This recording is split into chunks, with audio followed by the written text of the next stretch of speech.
Welcome to the September 3rd Ridgecrest City Council meeting. If we can get a roll call. Yes, sir. Mayor Endicott, Present. Mr. Blades. Present. Mine's in two different places, sorry. Mr. Rajaratnam, Present. Mr. Heyman, Present. Mr. Gorman. Present. We have 5 present, we have a quorum. All right.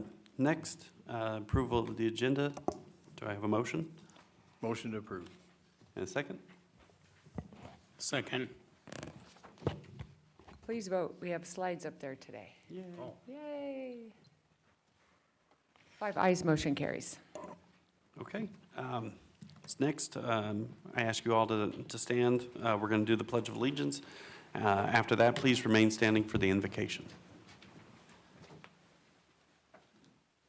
Ready, begin.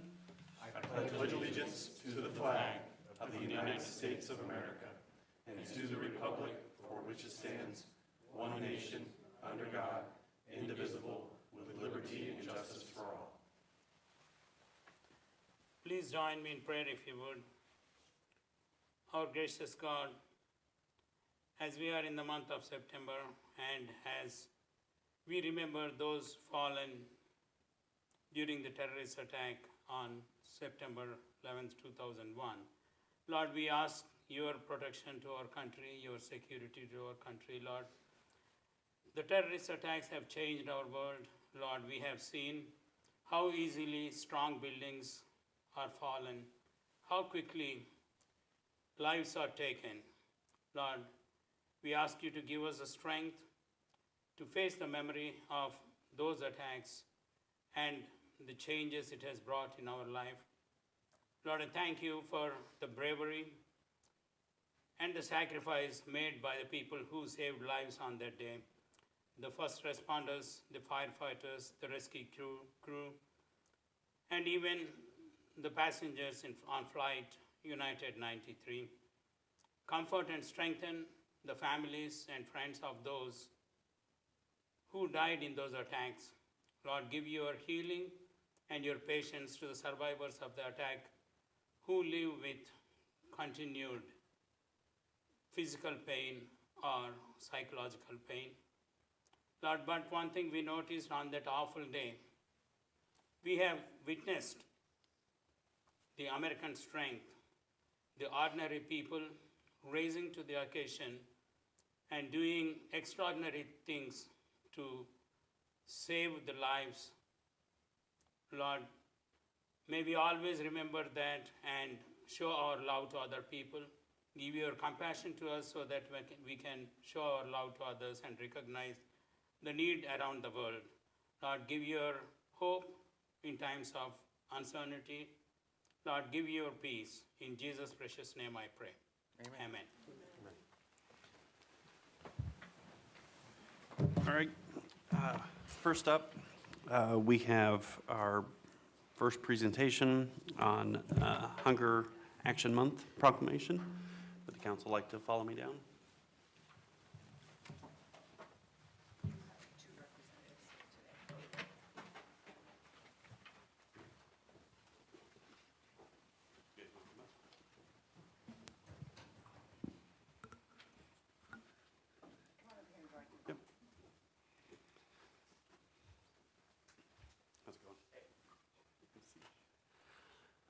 So this is a proclamation of the City of Ridgecrest proclaiming September 2025 Hunger Action Month, whereas hunger and poverty are issues of vital concern in Kern County, where in 2022, 15.9% of people face hunger in Kern County and 22.1% of children do not know where their next meal will come from. And whereas everyone needs nutritious foods to thrive, and in every community in America, people are working hard to provide for themselves and their families. Yet in 2022, 44 million people, or 1 in 7, including more than 13 million children, 1 in 5, faced food insecurity in the U.S. That includes more than 144,000 residents in Kern County. And whereas the wonderful Community Food Center at the Community Action Partnership of Kern, CAPK Food Bank, is committed to working alongside various partners and organizations to fight these food insecurity numbers in Kern County. And whereas the Cap K Food Bank has over 200,000 interactions with community members a month. And whereas the Cap K Food Bank distributed over 22 million pounds of food through more than 200 pantry and commodity locations throughout Kern County. And whereas the month of September has been designated Hunger Action Month in order to bring attention to food insecurity in our communities and to enlist the public in the movement to end hunger by taking action, including volunteering, social media campaigns, donations, and the annual Feed the Need food drive at the Kern County Fair to ensure the community and everyone in it has the food they need to thrive. Whereas food banks across the county, including the Cap K Food Bank, will host numerous events throughout the month of September to bring awareness and help end hunger in Kern County. Now, therefore, the Ridgecrest City Council hereby proclaims September 2025 as Hunger Action Month in recognition of the hard work and dedication throughout the community. Proclaim this third day of September by myself and the City Council.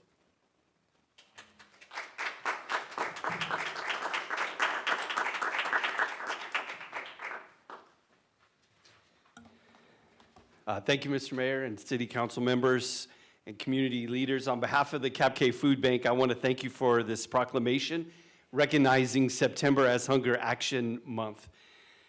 As the mayor said, hunger is an issue that touches far too many lives in our community, and tonight's recognition reminds us that together we can make a difference. I was here about a year ago during Hunger Action Month last year, and I'd like to report that here in Ridgecrest and in Inyo Kern, our partners are doing incredible work to ensure that families, children, and seniors have access to healthy food. And over the past year, these local partners helped us to distribute nearly 800,000 pounds of food right here in your community. That includes the dedicated work of the Cap K Oasis Family Resource Center. Of course, my colleague Eric LaBarbe, which everybody knows here, does a tremendous job here in this community. I want to say thank you to Eric and his team over there. Thank you so much. It also includes the Hope City Church, the Salvation Army Ridgecrest, and St. Michael's Church, along with our commodity TFAP distribution in Inyo Kern. Each of these partners represents a lifeline in this community, meeting people where they are, both offering food and hope. This work is only possible because of partnerships like these and the compassion of volunteers, donors, and leaders who continue to stand up for our neighbors in need. Hunger Action Month is more than just awareness, it's a call to act. And together we can build a community where no child goes to bed hungry and no parent worries about where their next meal and no senior is left behind. Thank you for standing with us in this effort and for shining a light on hunger and the power of community action. And as was mentioned, we have a number of different activities that happen throughout this month. You can find more information about the activities we have planned at capkfoundation.org/HAM, which stands for Hunger Action Month. You can purchase one of these snazzy orange t-shirts. I normally would not come so casual to an event like this, but it is Hunger Action Month, and this is kind of our official shirt. It's orange to kind of grab attention, has a giant QR code on the back so that people can scan to kind of get more information about how to get involved. But if you're planning on coming to the Kern County Fair, obviously that happens later in this month. There's actually a way to get in for free on September 23rd. If you plan to come that day, you bring 6 cans of food to donate to the food bank, and folks get in for free. So that's a real easy way to support the work that we do at the food bank. Also, we have a volunteer day. A lot of people are like, well, you know, I don't have a lot of money to give, or I might not have other ways to help. But even just coming on the 3rd Saturday of the month, we have a volunteer day on that day where we invite the community out to help us build our senior food boxes that oftentimes come right here into Ridgecrest to support seniors. So anyway, a lot of ways to get involved. Thank you so much for the opportunity to share about the great work that's happening right here in Ridgecrest for Hunger Action Month.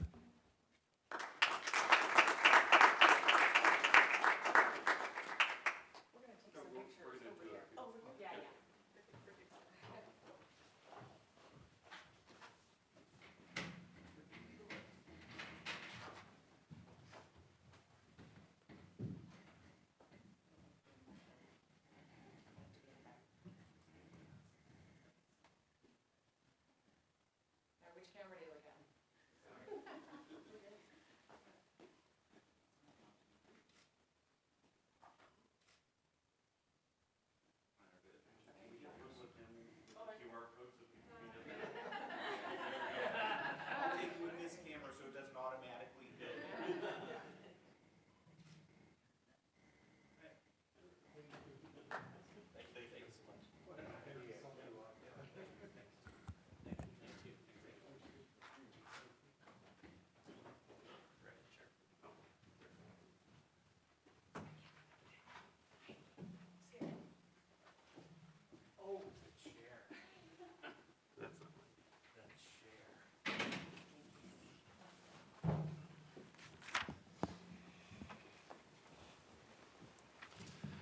All right, next for presentation, we have the fiscal year 2024 Measure P report. Yeah, Mr. Mayor, before we get started, just want to let you know that some of our media equipment is not working this evening. So we're not going to get a view of anybody at the podium. The only view we're going to have of council is just a wide view. Our generator's alternator went out on Saturday, and it fried a piece of equipment in our media room, so it's currently being fixed. So just as an FYI, in case you start getting text messages why we're not able to see anybody at the podium. The other thing we could do is have them sit down there, because then they could be Yeah. seen. I don't know if that's It might be a a good little idea. uncomfortable for people to sit down there. You're not going to see much anyway. All right, good evening. I'm Holly Staub. I was on the Measure P committee this year. Wasn't the chairman this year. Todd St. Laurent was, but he had a vacation planned this month, so he's not here tonight. But up on the screen is our just kind of flash page for our committee report. The report itself is found on the city's website for anybody that wants to read the whole thing. It's pretty short. I think it's about 11 pages counting the graphics. So we tried to make it very easy to read. So bottom line is right up there at the top. We found that the Measure P revenues that came in are being appropriated as promised by the city council. The money goes toward those categories you can see in the pie chart. Public outreach, the fire contract to keep our fire services going, city staff recruitment and retention. That is a separate category than the police positions that are funded by Measure P. And then the big one is the Penny Pool rebuild project. Total revenue for FY24 was $6,057,751. Out of that, only $3,175,489 was spent, but that is as planned. The rest of that money is being safeguarded to go towards that pool project in the future. There, as you can see, the revenue was about $400,000 below what was projected. That was, even though the projected revenue was that, I think it was expected that it would be a little low with the end of the base rebuild project after the earthquakes. So nothing surprising there, and the expenditures were well under that, as we said. So nothing surprising and nothing worrisome there. I think committee was pretty confident that staff is tracking that decline over the next few years and operating accordingly. Our budget projection, let's see, it utilizes that carryover. I already said that, sorry. That carryover is planned into that. I think there's a 10-year projection that we saw that talks about that. So the chunk of the money went toward the engineering for the pool this year, but that big chunk will go toward the project in the future. So we had great transparency and a great working relationship with staff as the oversight committee. All of our questions were answered, many questions. We're not, actually, I think Todd was very adept with the numbers, but I'm not an accountant, so trying to read through the big financial reports is cumbersome, but we had great support from the staff, very transparent, very helpful with us. Committee did have a few recommendations moving forward. The big one is to safeguard those Measure P funds for the pool project.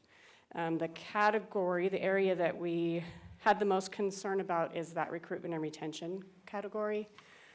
Salaries are hard to cut back once they're increased and once new people are brought on. So I think the committee really recommends, even though recruitment and retention is something that we voted for the money to support, I think we really want the staff and council to be aware of making sure that that category doesn't grow so big that there's not enough to build and support the pool. The other two, one, from what I understand, I don't think the city can actually do too much about this, but it was brought to our attention that there's a handful of businesses around town that aren't charging that extra 1%. So some way to try to make sure that all of the businesses are charging and bringing that money in so the city can benefit. And then the last one, public outreach is only 4% of the spending, so it's not very much at all. So this isn't a big deal, but the accounting for public outreach was very straight. It was very, you could tell how much had been spent. There are some revenues that come in for that with the vendors that pay to have a space at the different events. But as I think looking at it more from an event planning and hosting standpoint, We would like to see future accounting kind of by event, to see like, okay, this farmer's market cost us this much money, and about this many people came, just so you have a little better picture right in front of you of how much, but the cost benefit basically for each of the events. So, but the events, as I think everyone knows, are very well attended, very well liked, money very well spent on those. So it's not a criticism of how it's being spent, just maybe a better picture. So that's it. Anybody have any questions? No questions. Thank you for all of the extra time and the work and the effort you put in. You Yeah, volunteered. we had a good committee. Brad sitting Yeah. back there. Brad Patton was one of them, and the rest of our committee members couldn't be here tonight, but everyone No, put in your- good time. All so. of your work, all of your efforts appreciated. Thank you. Thank you. Good job. No, thank you. All right. Next up, we have public comment of items not on the agenda. Persons wishing to address the council on matters that are within the council's jurisdiction and do not already appear on the agenda may do so at this time. Council will not respond to any public comments, but may provide direction to staff to collect information. Pursuant to the Brown Act, the city council may not act on an item that does not appear on this agenda. Speakers are limited to 5 minutes. The public comment section of the agenda is limited to a total of 1 hour. Each speaker is asked to provide his or her name. Are there any members of the public wishing to have any comment? Don't everybody jump. Okay. All right. Seeing none and no one on the phone, I think he's trying to change the color. He's got a color. we have a caller? Okay. Yeah. Go ahead, caller.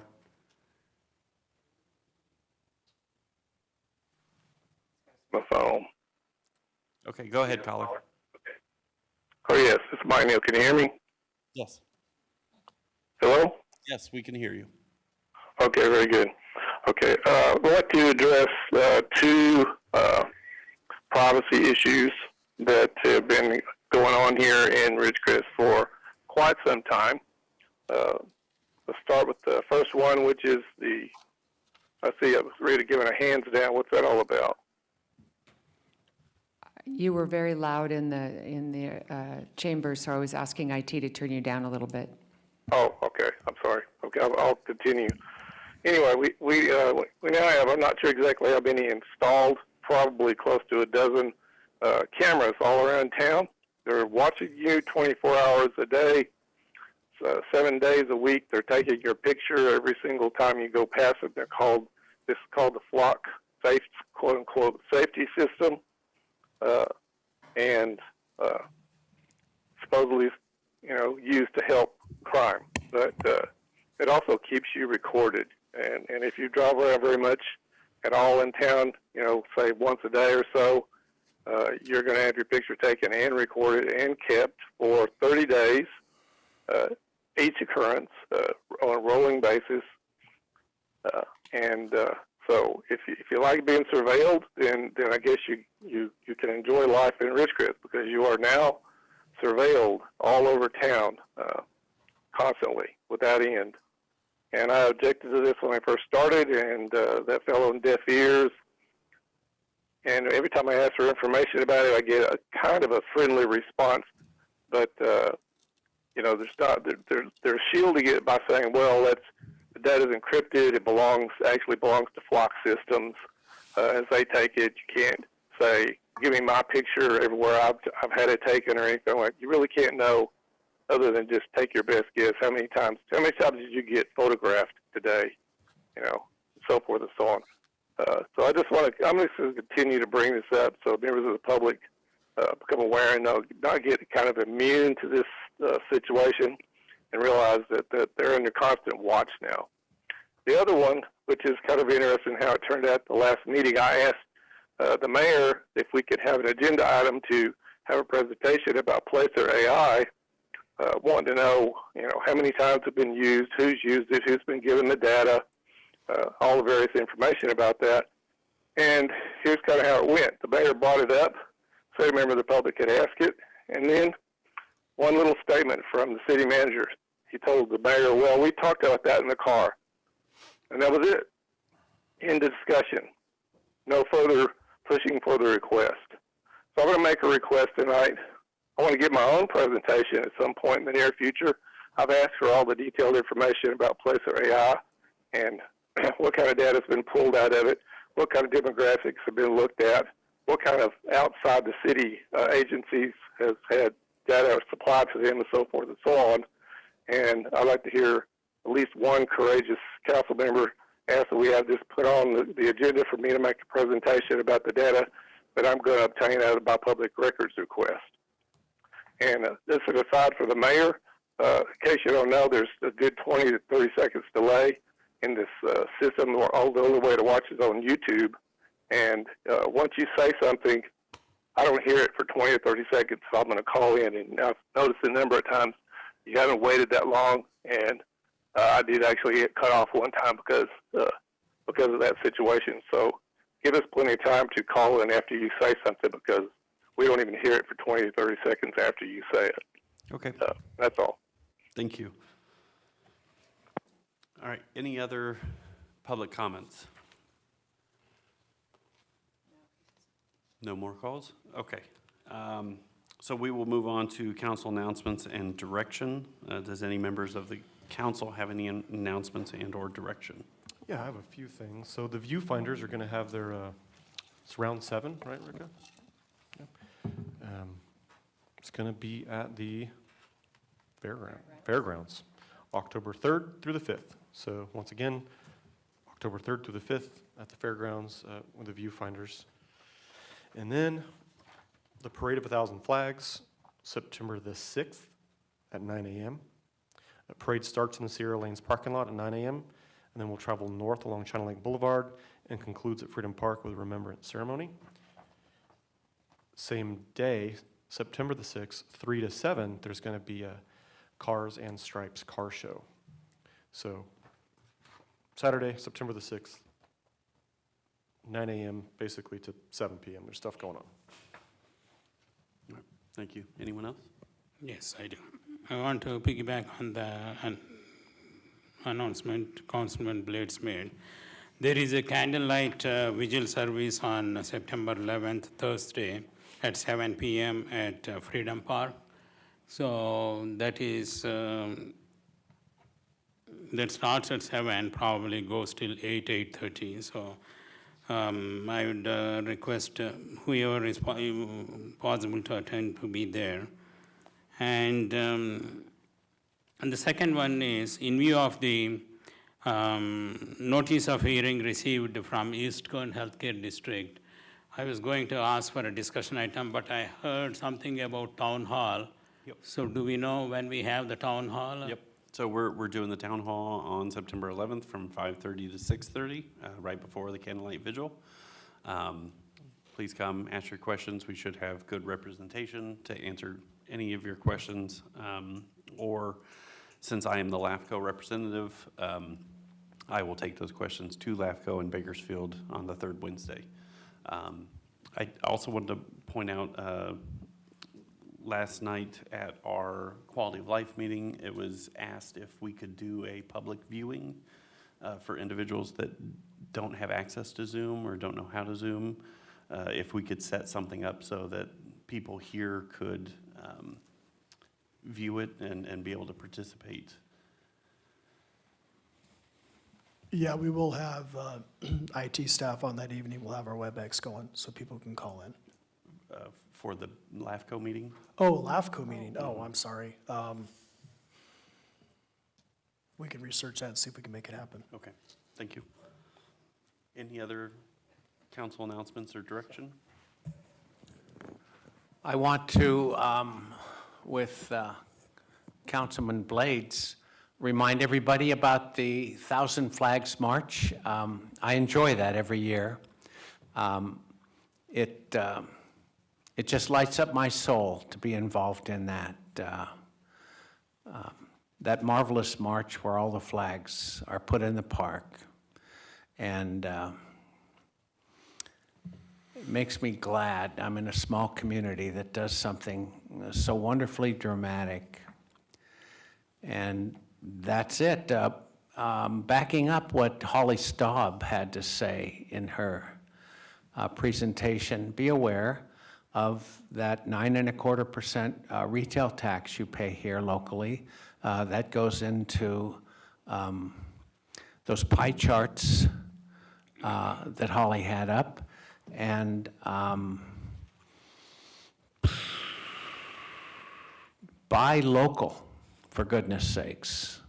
That's something we try to be conscious of in anything we pick up, and that also goes into Holly's pie charts in a good way.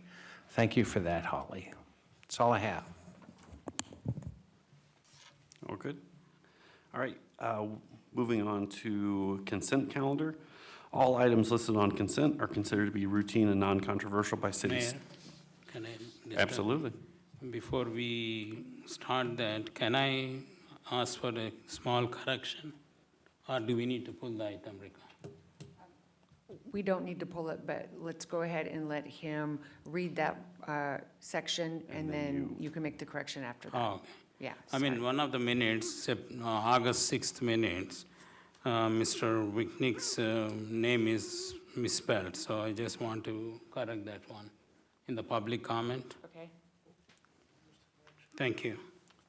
Spelling of a speaker's name. Go ahead, Mayor.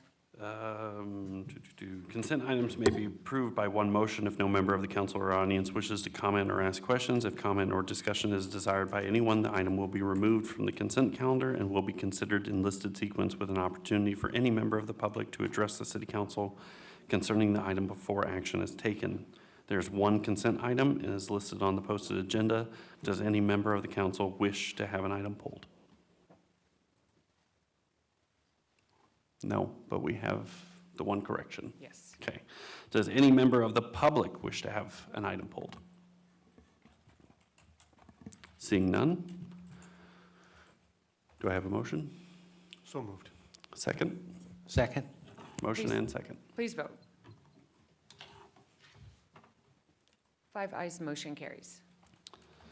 All right, next we will move on to discussion or action items. With item number 2, discussion and appointments to Personnel Board. Yes, sir. Sorry, I was trying to get caught up. We recently had a need for the Personnel Board to potentially meet, and we had 2 vacancies on that. One, Mayor, you hadn't appointed somebody from when you were first seated, and we knew that, and it was fine. And then for Mr. Rajaratnam, one of yours had moved away. So you were both looking for replacements, and if you'll go ahead and nominate and tell the rest of the council a little bit about them. Yeah, so I nominate Mike Gross to the position. He's a lifelong resident, former Marine. He has done anything and everything asked of him. He constantly volunteers with the local school that his daughter attends. Upstanding citizen. I think he would be a good choice for the Personnel Board, and he's my nominee. We can do these separately or together, sir? Together, okay, go ahead.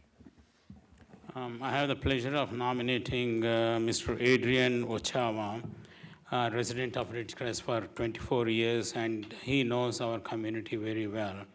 And he has several years of experience in managing staff, both hiring and firing. So he has a desire to serve our community. So that's the reason why I'm nominating him for the Personnel Committee. Does any member of the council have any questions in regards to those 2?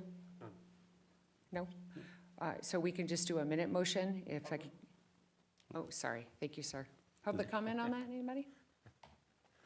Alex, would you like to ask any questions about Mike? No, okay. Okay, sir, you can go ahead and call for a vote on that. All right, so do I have a motion? Motion to approve. Do I have a second? I'll second. Oh, there we go. All right, motion and second. Okay, we'll do a roll call vote. Oh, we have it up there. Thank you. I guess I didn't realize I made a slide. See, 5 ayes, motion you're carries. prepared. This time. All right, moving on to discussion or action item number 3. Resolution of the Ridgecrest City Council adopting an addendum to the environmental impact report for the construction of a new wastewater treatment plant and amending the adopted mitigation monitoring and reporting program. Yes, Mr. Mayor, members of council. What I have before you tonight is a request to approve a resolution to amend the environmental impact report for the new wastewater facility. On the phone tonight, I have Amy Wilson. She's an engineer from Provis and Pritchard. She was the person responsible for updating these documents that are before you tonight. Back in July of 2016, the previous city council approved a resolution approving the environmental impact report for the wastewater facility as it was planned at the time. At that time, there were 3 alternatives that were as part of the report. One alternative was to build the plant solely on city property outside the base. The next alternative was to build it on the base and maintain some evaporative ponds. And then the third alternative was just to do nothing. Since that time, the city has picked a project which is to build it entirely on the base. With that, we had to update the EIR since we're now at 100% design, and this is part of the process of being able to move forward and build the plant, as well as to be able to get our updated permit with the Regional Water Quality Board. Some of the things that changed in the plan, the additions were 6.7 acres of land west of the current facility to build the new facility. The ability to process up to 4.4 million gallons per day and disposal of 3.6, and then the future construction of Pond 12, and also the consideration for repairs to 11 treatment ponds that were damaged during the 2019 quakes. Some of the things that have to be modified and removed are obviously new percolation ponds outside the base on city property there on County Line Road, as well as an irrigation pipe, irrigation of about 30 acres of alfalfa fields south of the project, and then construction of 4 additional percolation ponds. So what Ms. Wilson did, she went through, she updated the entire plan, which is about 1,000 pages. That's why it's not attached, but it is available online. She also updated a new modified mitigation monitoring and reporting program, as well as a new wastewater plant modified project. As part of this, if council approve this evening, we'll then have to publish our new notice of determination on the state website, and which will then put this matter complete on the checklist. So I do have Ms. Wilson on the line if you guys have any other specific questions about what this is about. Primarily, the addendum really didn't change much. It just identified what our alternative was that we selected, and then so we can move forward. Any questions for myself or Ms. Wilson? Yes, I have one question on the addition of 7.67 acres in regards to the environmental. Will that require additional environmental studies, and will it impact the time frame? No, that was done. That was what was done as part of the addendum. As part of it? Correct, Okay. yeah. Okay. I just wanted to commend on the biological resources mitigation alternatives. I learned about some new animals that were in our area. Correct. LeConte's thrasher. I'm not much of a bird man, but I did not know that that was here or could be endangered. So gave me some homework a couple nights ago to look up what that is. Definitely didn't think it was a bird, but no. So kudos. Yeah, we're going to be doing our on-site biological studies next spring. So they actually, I believe they set traps and observations to see what actually comes out there, and if there is, how we mitigate it. Okay.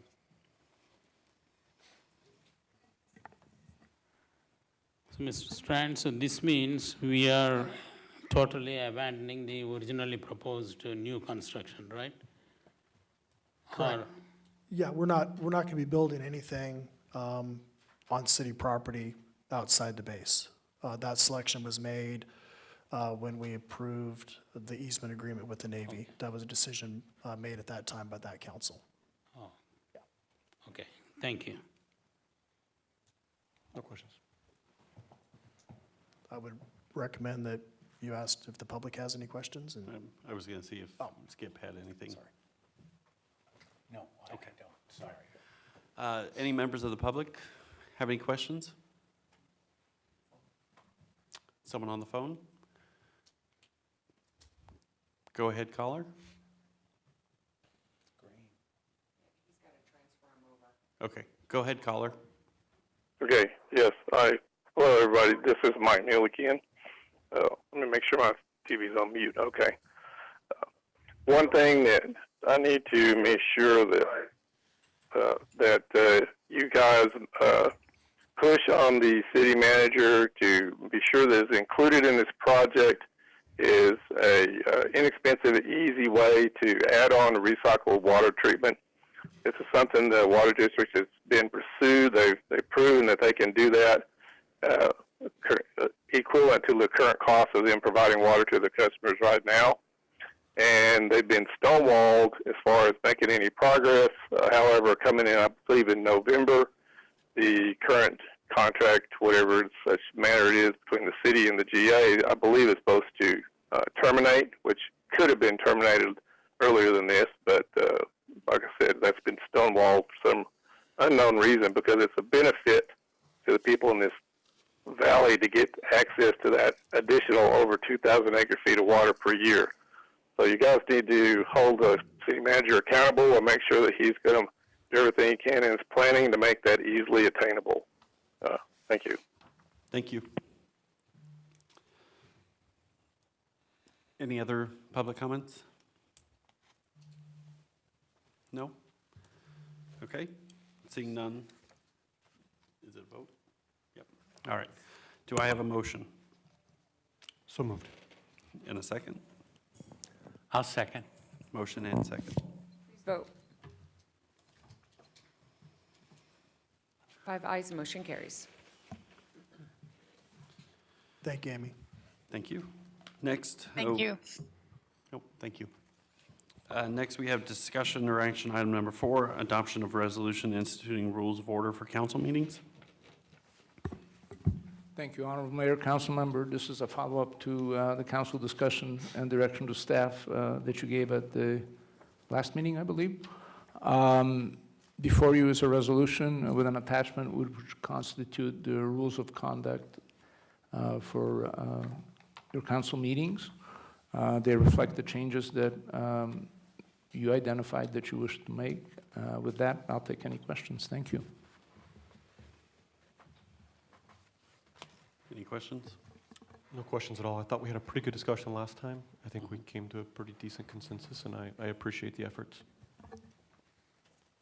Yeah, by my recollection and the notes that I took, it seemed like this one met everything that we had asked, so I appreciate that, the work put into making that document. Anyone else? Is there any public comment? We have someone on the line.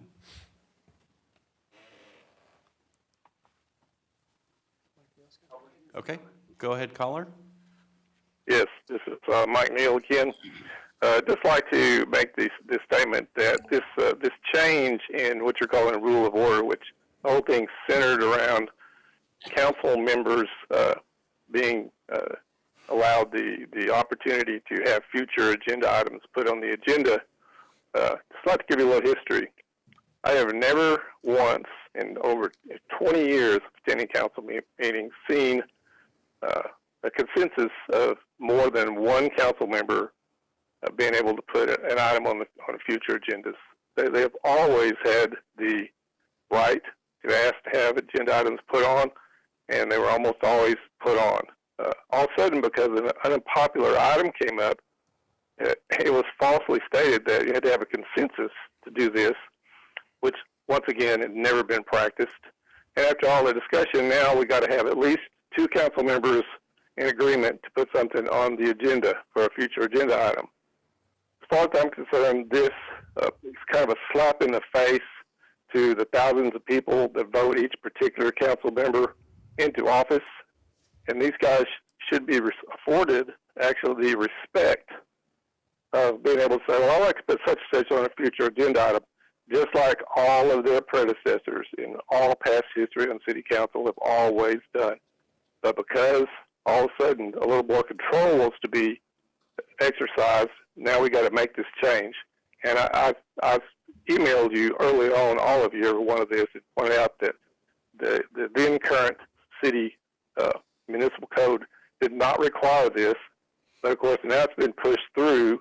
Even though it's easy to take something off an agenda at every single meeting, you're making it more of a consensus thing. It's two, not three, but it is just two.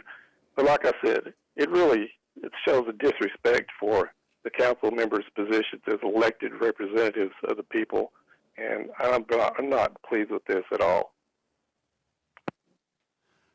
All right, well, thank you, Mike.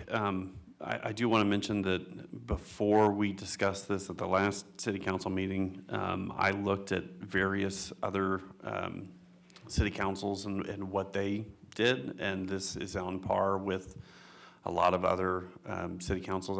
Honestly, I couldn't find any other one that had any more or any less. The general consensus for the different councils was 2.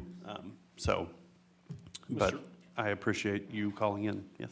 Yeah, so Mr. Mayor, to give you some historical context, I've been on this council for 5 years now, and there have been times when I've brought something up and it has been shut down, and that's reasonable, that's okay. There's no reason to cause drama for no reason. So it has been in practice that we all look at each other. Do we have a consensus? Do we not? Okay, hey, let's shelve it. No reason to cause drama. If we have a good relationship with our staff, as we all should, this should be a very ebb and flow, easygoing process. Anytime we inject, needless, it happens, but anytime just needless drama is I think what that avoids. Did you ever think it was because people didn't like you? That happens. Good. That happens. No. Yeah, I'm okay with that. Sorry, very sarcastic. I need to let that, sorry. Intrusive thoughts won, so. Yeah, that's okay. That's okay. It's only the first time tonight. Any other public comments? All right, seeing none, do I have a motion to adopt these rules? So moved. Second. Please vote.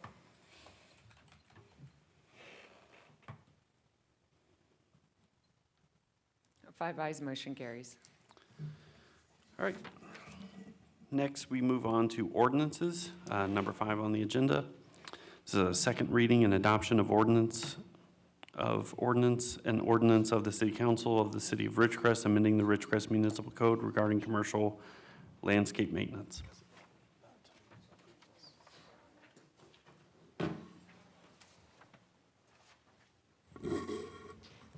Good evening, Mayor, members of council. So this is the second reading of the commercial landscape ordinance. So what this ordinance is seeking to do is to create commercial landscape design standards. What it has is it clarifies what maintenance required is. So in the municipal code already, it does have that maintenance is required of commercial landscaped areas. So this isn't new. What we're introducing is more modern standards. Sorry, maybe Travis has got me sick too. Hold on, that Travis. Yes, that's Travis. So what we're trying to do is modernize that with water efficient landscaping, basically creating some options. Because what the code currently says is when the maintenance is required, it's required to meet what the standards were when the site plan was approved. So that could have been 30 years ago. So what this has, it tells what has to be landscaped, which would mostly apply to like new projects, obviously.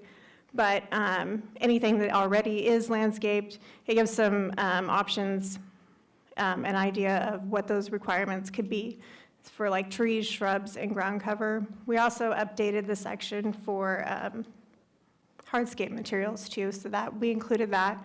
Again, just a more modernized view on what landscaping is, because that could be decomposed granite or whatever. And we also added in a section for exceptions, because sometimes it's just not going to be practical. So this is the second reading. It went to Planning Commission first. Anybody have any questions? No, no questions. I think that we had good discussions last time, and I appreciate your presentation then. Thank you for the hard work. Thank you. Same. Any other council members, comments? Are there any members of the public that wish to comment?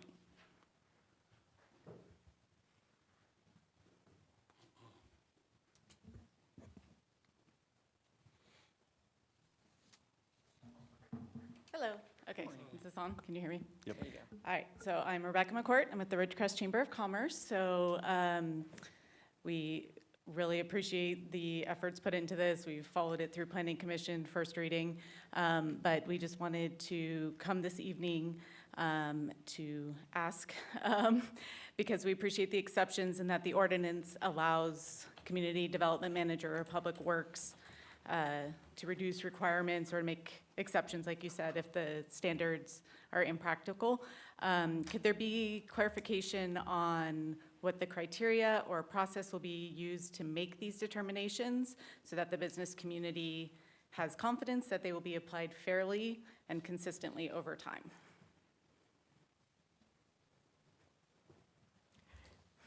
Go ahead. Okay. Am I answering? Yeah, no, you're good. Go ahead, Heather. Okay, yeah, so when we're talking about feasibility, that can be anything like in here, in one of the items, it talks about if there's utility services that it's going to interfere with, or if there's traffic issues, if there's any kind of safety kind of thing. Those things are obviously, you know, that's not something that we can say like, oh, it has to be 25% trees or whatever, right? Because that's not going to work. So those kinds of things, or if the landscaping area doesn't work, or again, like at the last meeting, we talked about sites that already exist that don't have any landscaping. So like, for instance, on China Lake Boulevard, like where Courtney's Shoes is, they don't have any landscaping. We're never going to go and say, you have to have landscaping. This is about the maintenance of landscaping that already exists. And it's about new development and what we expect to see when they come in. Does that clarify? Yes, thank you. Thank you. Any other members of the public wishing to comment?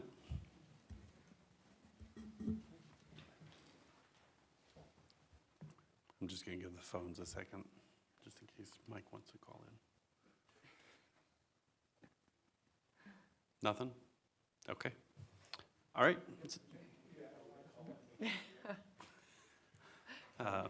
So I have a motion to... I have a question. Oh, you have, okay. Yep. Previously, I brought up in the event that a business wanted to landscape with zero water usage, whether it was through decorative rock, metalwork, and I don't read in here where that's an option. So that's going to be one of the things where it would be up to staff to determine, you know, what reasons you would have. You know, is it such a minimal area, or is it something that's going to be interfere with utility lines? Is it something that's going to, you know, degrade the easement, you know, things like that? And if that's the case, then, you know, we would have to look at that and evaluate it. And of course, I think we all agree that we'd rather see decomposed granite than just disrepaired dead grass, so. Because I see, like, if you go to other arid cities and communities, whether it's in the desert, say like Phoenix is a classic example where they've been battling this for a lot longer than we have, but you'll see many businesses that'll have like rock or, you know, various types of, you know, decorative landscaping, but with zero water usage. Right. And so how do we ensure that a guideline is set for that type of landscaping or that it's not just a subjective interpretation from an existing person that's in that position to assess it? It's going to be up to, as it's written right now, it will definitely be up to staff to evaluate that. Past practice even with like the easements that are next to the tracks, we did all no water because we have been interested in preventing, water runoff and preventing just more areas to be maintained that might not be. So past practice has been, but again, it's going to be up to staff to determine. We wrote it this way because I don't think that the intent was that we would see everybody say, we just want to go decompose granite and don't want to do anything. So it would definitely be up to evaluation. Now, is there a possibility that we could have something more formal written into this ordinance in the future? Could we add anything to an ordinance without too much work and effort? We can always update the ordinance, just like this. So if it is an issue and we do find, then we bring it to planning commission. And if somebody were, if a member of the public was impacted with this negatively and they didn't like what staff would come up with, they can always appeal us. They can appeal us to planning commission, they can appeal us to council. But also too, if it doesn't work, then, council or staff, city manager can always direct staff to bring it back and correct language or add more language to make it so at any time. You and me, go ahead. I'll go. Yeah, anytime you have standards, I think the standards that have been selected are minimal at best, right? There's a certain percentage of bushes, trees, and hardscape, but there is a robust section in there that staff can make exceptions when deemed necessary. I don't know how much more we can put in other than just say that it's 100% hardscape. We are trying to get some sort of, landscaping in there to some degree, but we did leave in the ability for staff to make those decisions of, do we want, let's say you want to put metal art with decomposed granite, if it looks good, there's probably no reason why anybody's going to say that that's not a reasonable thing to do. And of course, you're always going to have staff personalities, but normally staff works for city manager works for council, and that usually kind of works its way through. But I don't know how we would actually, other than just saying it's 100% hardscape with you putting in bushes, that's about the only way we could reverse that to make that occur. Otherwise, just have to. I think it should be an option within what we're currently offering here, but.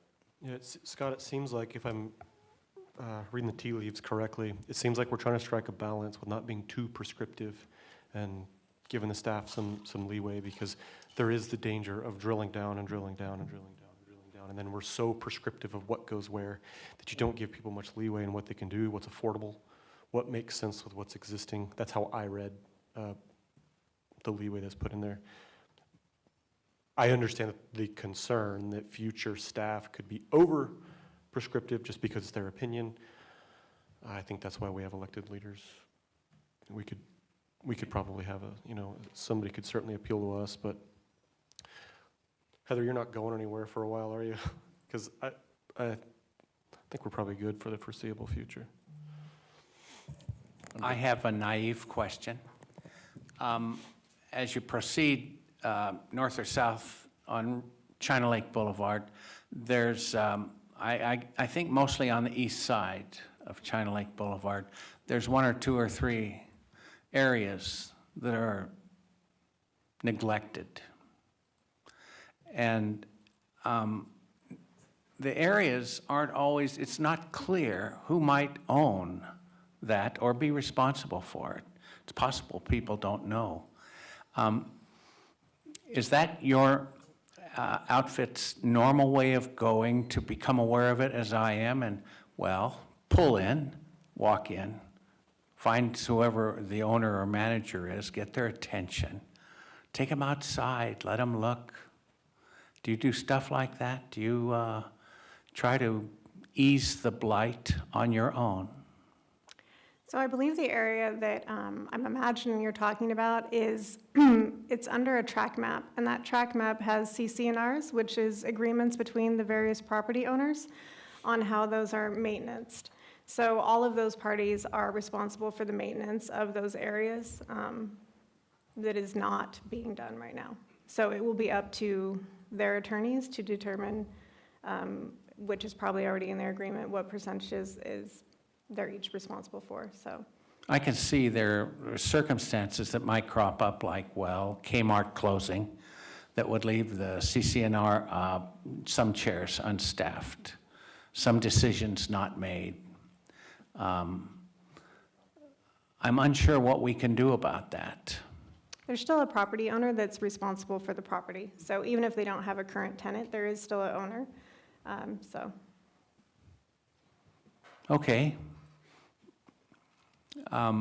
Well, all right, if I was handing out pitchforks and torches to everybody, I would say as you drive by an aesthetic blight on China Lake Boulevard, pull in, find the nearest store and start raising your own brand of hell. That'll get their attention. My friend, thank you. thank you. Can we advocate that that's not the stance of the city council? That that's Skip's own sense of justice? Okay.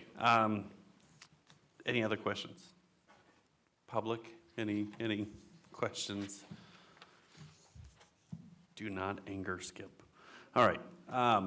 So first we have a motion to waive the reading in full of an ordinance of the city of Ridgecrest to amend the Ridgecrest Municipal Code regarding landscape maintenance. Do we have a motion? So moved. Do we have a second? Second. Go ahead. Go ahead, caller. Thank you, Tom.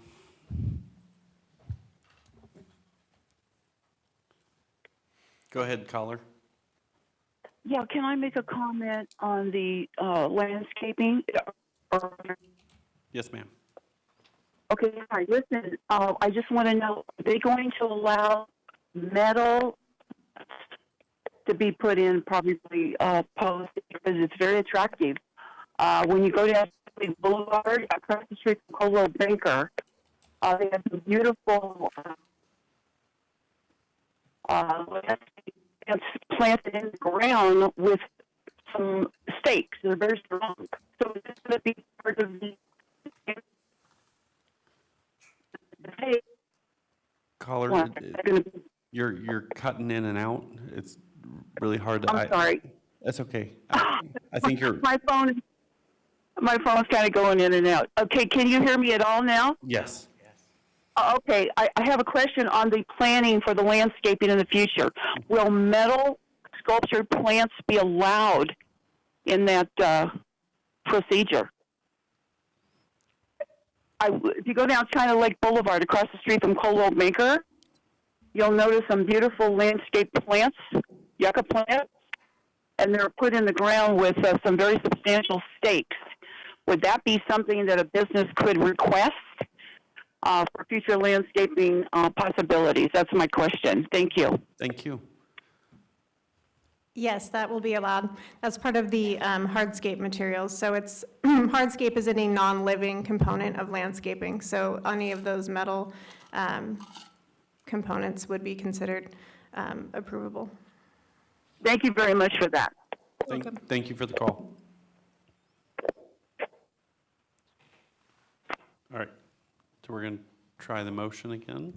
We had a motion and a second. So we Okay. can vote. Okay. 5 ayes, motion carries. All right. Next, we have a motion to adopt by title only an ordinance of the City Council of Ridgecrest amending portions of the Ridgecrest Municipal Code regarding landscape maintenance. Do I have a motion? Motion to approve. Do I have a second? Second. Motion and second. Please vote. We have 5 ayes, motion carries. Thank you very much. All right, next we move on to committee reports.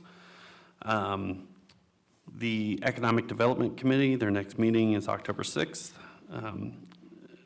at 5:15 in City Hall Conference Room B.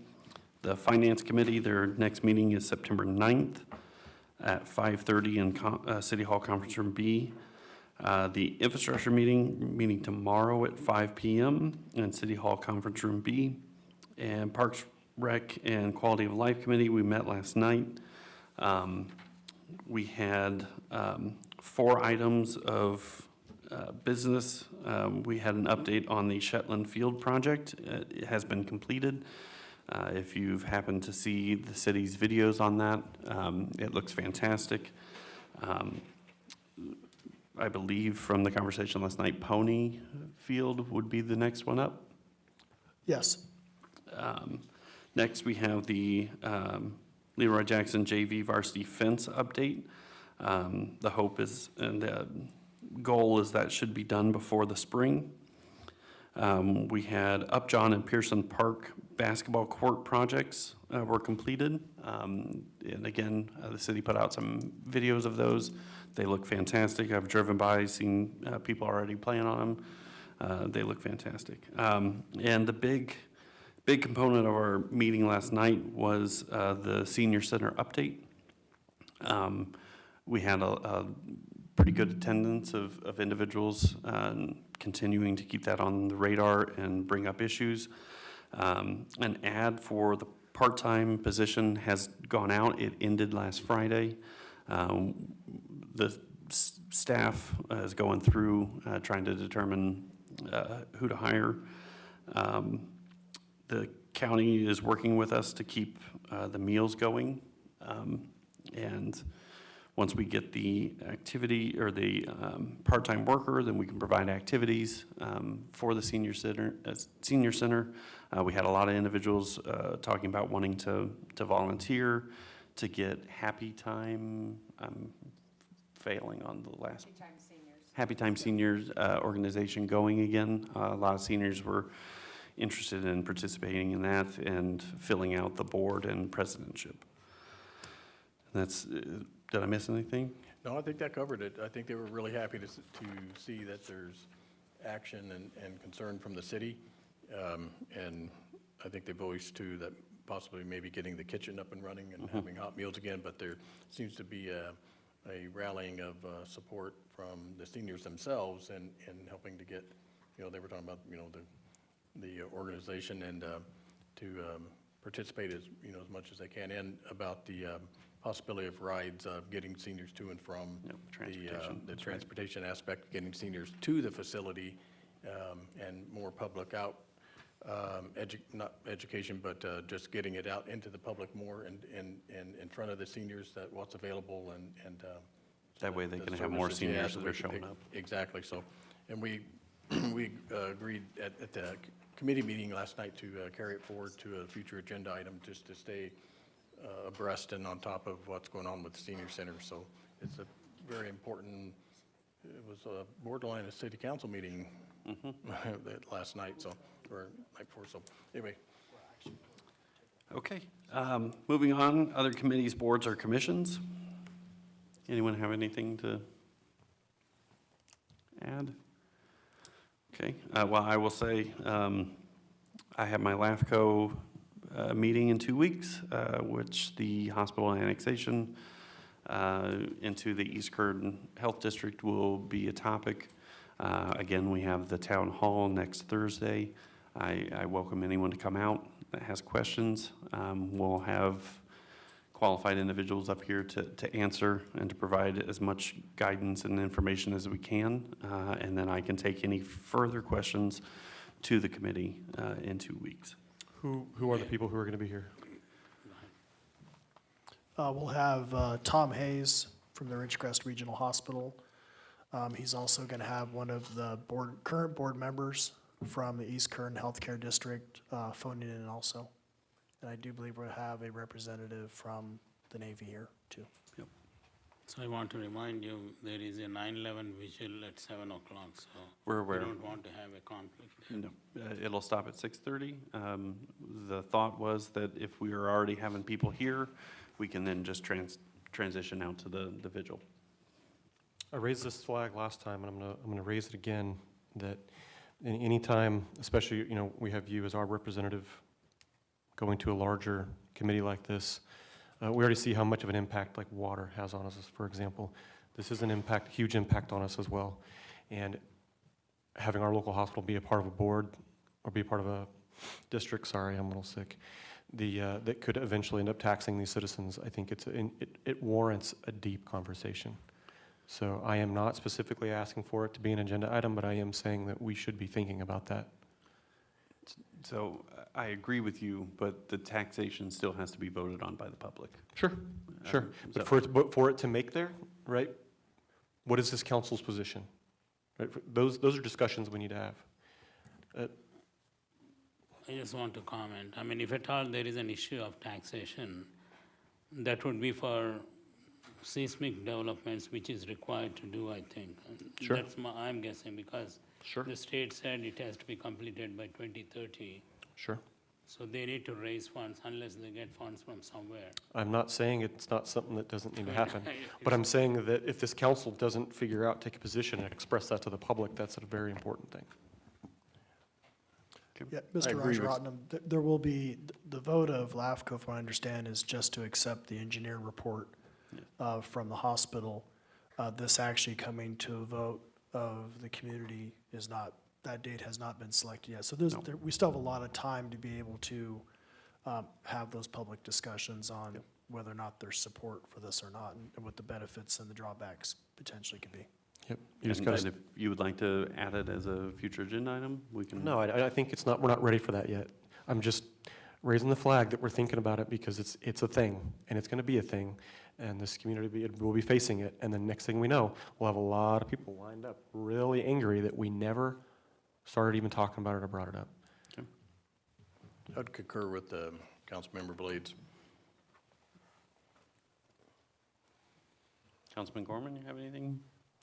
I mean, at this point, we don't even know whether RRH is going to go with this or not. So it's too early for us to talk about those things. Okay. But I agree. I mean, we should be prepared for that.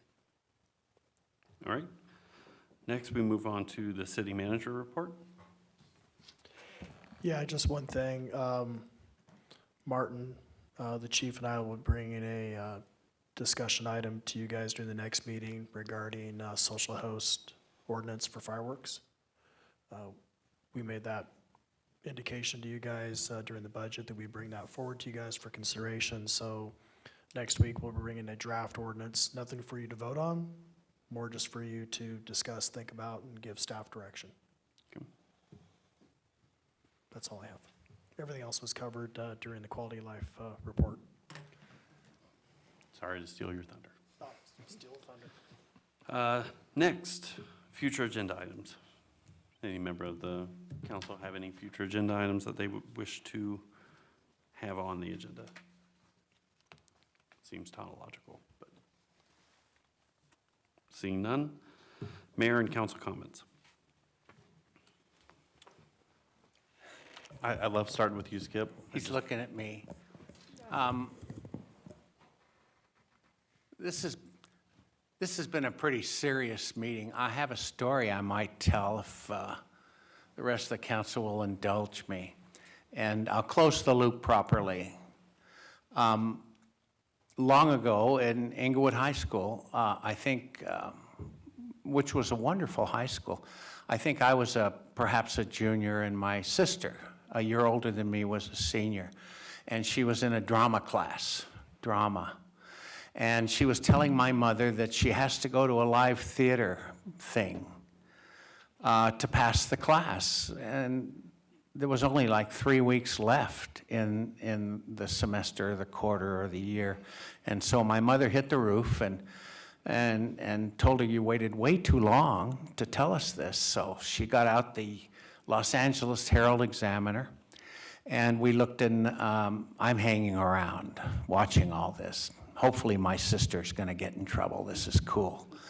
And in the back pages, she found the area where you could see what's on stage.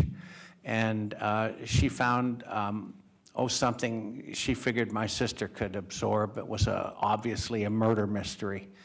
And at the Biltmore Theater in downtown Los Angeles, which at the time we didn't know was an elaborate and wonderful place.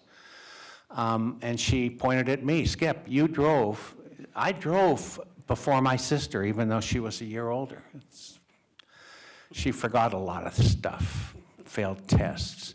And so I had to take my sister on a Saturday matinee date, which I hated, but my mother's a remarkably strong person. You don't say no to her.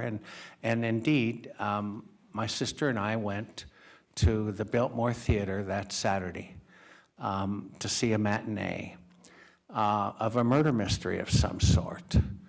There were only 2 seats left. I think tickets only cost $10. Can you imagine? And the seat way in the back, my sister snagged so she could go to sleep. And the only other seat was dead center, front row, nose level with the stage, very close. And sadly, the featured star didn't do matinees in the theater then, and it was Lee J. Cobb, a known star. His understudy, Herschel Bernardi, was playing the part of Willie Loman in the murder mystery, Death of a Salesman, which most of you know is no murder mystery at all. It's an American tragedy, an award-winning American tragedy. And this was my first experience with the live theater. And Herschel Bernardi, hot dog, was Sergeant Jacoby in the old Peter Gunn television series. I guess that's where he got his start. And so as the play rolled out, and Willie Loman, a toxic life that is tumbling down around his ankles, he's losing his family, he's losing his job, he's losing his sanity. And I was drawn into it, as everybody was. If you've ever read or seen Arthur Miller's Death of a Salesman, you can imagine. And I'm emoting like a schoolgirl with tears running down my cheeks during the scene where Willie Loman was losing his job and he was about to lose his life. And he was scrambling around on the floor, on the stage floor, screaming incoherently and having flashbacks of the mistakes he made in his life. And he did something actors do, good actors. He picked a set of eyes in the audience and he played directly to those eyes, and those eyes happened to be mine. And I tell you, I never got over it.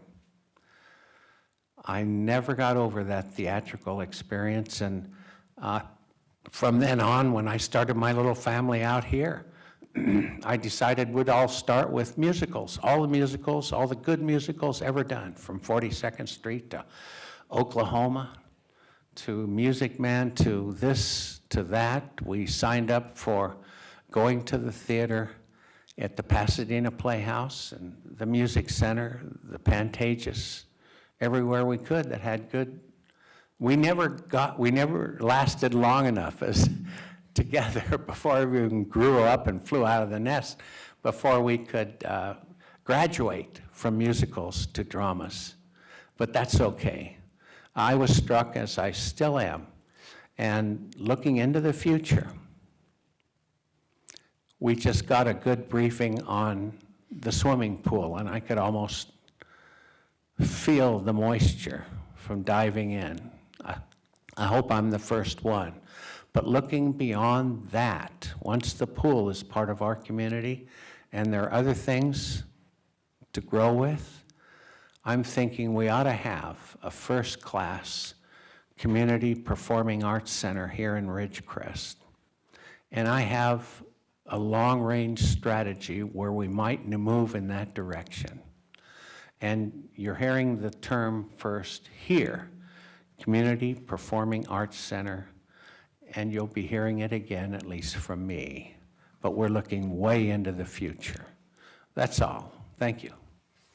Thank you. Scott, any comments? Just I would once again encourage public to attend Parade of 1,000 Flags.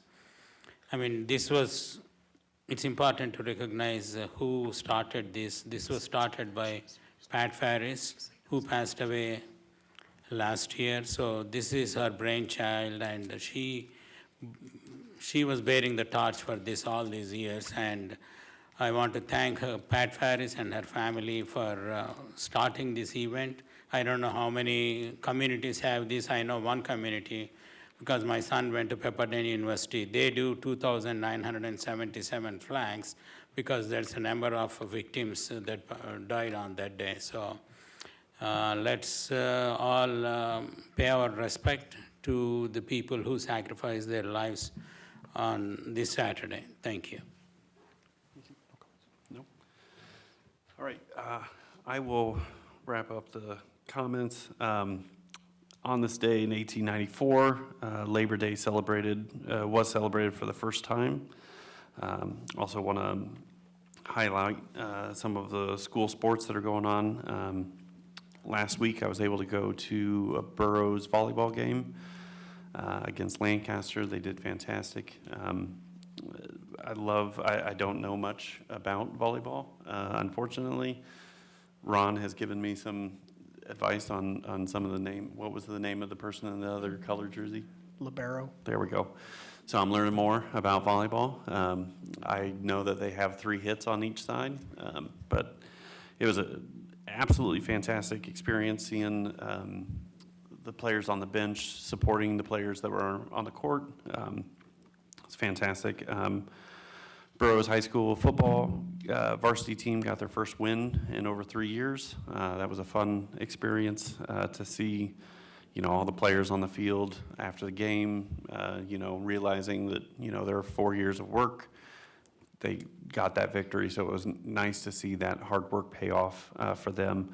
The JV has a game tomorrow here at home. Varsity plays at home on Friday. I was going to highlight Travis Reed, the ICS football team is 2-0. They have their first home game this Saturday on their new field. It should be fun to come and witness that. One of my campaign promises or things that I really wanted to do was get rid of Placer AI, and it is now officially gone. We are not paying for that service anymore. So I'm pleased by that. I also had the privilege last week of meeting with the Rotary Club, and I just had an absolute joy with that group. They're starting to do a satellite club for younger generation to be able to understand what it means to give back to the community. The wonderful work that they do. It was a very jovial time. Everyone was very nice, and I had a blast. So You're happy to see me and Ricardo. I was absolutely happy to see you. And again, I want to highlight the Parade of 1,000 Flags. Starts at 9 o'clock. I'd love to see the entire community out for that. It really is a special time in our community to look back on the day that, I'll just say it, I taught in college, and the moment that I started having students that weren't alive when 9/11 happened, and then I had to try and describe the events and the feelings and the effects of that day,